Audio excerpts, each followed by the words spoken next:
ನೋಡಿ, ಇದು ಈ ಜಿಲ್ಲೆಯಲ್ಲಿ ಹೊಸದೇನಲ್ಲ.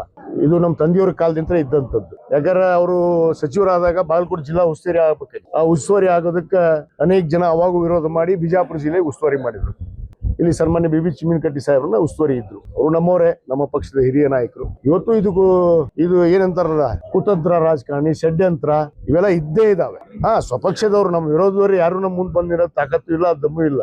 ಆದ್ರೆ ನಮ್ಮವರೇ ಷಡ್ಯಂತ್ರ ಮಾಡುವಂತ. ಈಗ ಅವ್ರಿಗೆ ಅವಕಾಶ ಕೊಟ್ಟಿದೆ ಪಕ್ಷ, ಅವಕಾಶ ಕೊಟ್ಟಿದೆಯಲ್ಲ.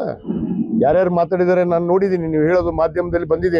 ಕೆಲವಷ್ಟು ಆರ್ ಬಿ ತಿಮ್ಮಾಪುರ ಅವರು ಮತ್ತೆ ನಮ್ಮ ಜಿಲ್ಲಾ ಅಧ್ಯಕ್ಷರು, ಮಾಜಿ ಶಾಸಕರಂತ ಎಸ್ ಜಿ ನಂಜನಮಠ ಅವರ ಮಾತನ್ನ ನಾನು ಕೇಳಿದ್ದೀನಿ. ಈ ರೀತಿ ಒಬ್ಬ ಪಕ್ಷದಲ್ಲಿ ಇದ್ಕೊಂಡು ಪಕ್ಷದ ಬಗ್ಗೆ, ಪಕ್ಷದ ನಾಯಕರ ಬಗ್ಗೆ ಮಾತಾಡುವಂಥದ್ದು ಸರಿಯಲ್ಲ. ಯಾರೇ ಇರ್ಬೋದು, ನಾನೇ ಇರ್ಬೋದು, ಯಾರೇ ಇರ್ಬೋದು. ಈ ರೀತಿ ಒಬ್ಬ ಹಿರಿಯ ನಾಯಕರು ಅವರು, ಈ ಜಿಲ್ಲೆ ಅನುಭವಿಗಳು, 8 ವರ್ಷ ಜಿಲ್ಲಾಧ್ಯಕ್ಷರಾಗಿದ್ದಾರೆ. ಅವರು 4 ಬಾರಿ ಸಚಿವರಾದಂತವ್ರು. ಅವರು ಸ್ವತಂತ್ರ ಸಂದರ್ಭದಲ್ಲಿ ಕೂಡ ಅವ್ರಿಗೆ MLC ಮಾಡಿ ಮತ್ತೆ ಸಚಿವರನ್ನ ಮಾಡಿದಂತ ನಮ್ಮ ಸನ್ಮಾನ್ಯ ಹಿಂದಿನ ಮುಖ್ಯಮಂತ್ರಿಗಳಂತ ಸಿದ್ದರಾಮಯ್ಯ ಸಾಹೇಬರು. ಇದನ್ನೆಲ್ಲ ಅರಿವಿಟ್ಕೊಂಡು ನಡಿಬೇಕಾಗತ್ತೆ. ಪಕ್ಷ ನಮ್ಗೆ ಏನ್ ಮಾಡಿದೆ, ಪಕ್ಷಕ್ಕೆ ದ್ರೋಹ ಮಾಡುವಂತ ಕೆಲಸ, ತಾಯಿಗಂಡ ಕೆಲಸ ಯಾರು ಮಾಡ್ತಾರ ಅವ್ರಿಗೆ ಪಕ್ಷ ಸೂಕ್ತವಾದ ನಿರ್ಧಾರವನ್ನು ಮಾಡುತ್ತೆ. ಅವ್ರು ಮಾತಾಡಿದ ಕರೆಯೇನೋ ಬಿಟ್ಟಿದ್ದು ನನಗೆ ಗೊತ್ತಿಲ್ಲ, ನಾನು ಕೇಳ್ಕೊಂಡಿದ್ದೀನಿ. ಅವರೇ ಅನ್ನೋದು ನನಗೂ ಕೂಡ ಖಚಿತ ಆಗಿದೆ. ಯಾಕಂದ್ರೆ ನಾನು ಬಾಲ್ಯದಿಂದ ಅವ್ರನ್ನ ಬಲ್ಲಿ ಇಲ್ಲಿ ಜಿಲ್ಲೆದೊಳಗೆ ಅವ್ರದೇ ಅದು ವಾಯ್ಸ್ ಅನ್ನೋದು ನನಗೆ ಗೊತ್ತಾಗ್ತಾ ಇದೆ. ಅದನ್ನ ನೋಡೋಣ. ಅಲ್ಲ, ಅದು ಇದೆ, ನನಗೆ ಅರಿವಿದೆ.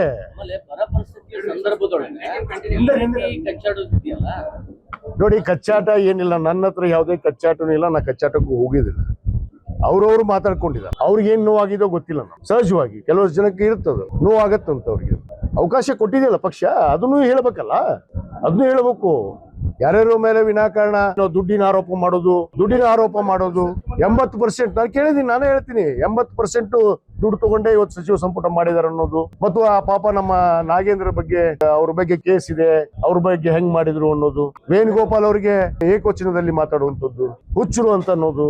ಮೇಲಿಯವರು ಹೈಕಮಾಂಡ್ ನವರು ಹುಚ್ಚರು ಅಂದಿದ್ದಾರೆ. ಇವೆಲ್ಲ ಕೇಳಿದೀನಿ. ಅದಕ್ಕೆ ನಮ್ಮ ವರಿಷ್ಠರು, ನಮ್ಮ ಮುಖ್ಯಮಂತ್ರಿಗಳಿದ್ದಾರೆ, ಅದಕ್ಕೆ ಸೂಕ್ತ ನಿರ್ಧಾರ ತೆಗೆದುಕೊಳ್ತಾರೆ. ನಾನು ಹೇಳ್ತೀನಿ, ಈ ರೀತಿ ಇದು ಏನು ಹೊಸದಲ್ಲ ನಮಗೆ ಜಿಲ್ಲಾದಾಗ. ಇದನ್ನ ಎದುರಿಸ್ಕೊಂತಾನೆ ಬಂದೀವಿ. ನಮ್ಮ ತಂದೆ ಕಾಲದಿಂದ ನಾವು ಮುಂದೂ ಕೂಡ ಎದುರ್ಸಕ್ ರೆಡಿ ಇದೀವಿ. ನಾವು ಗಟ್ಟಿಯಾಗಿದ್ದೀವಿ.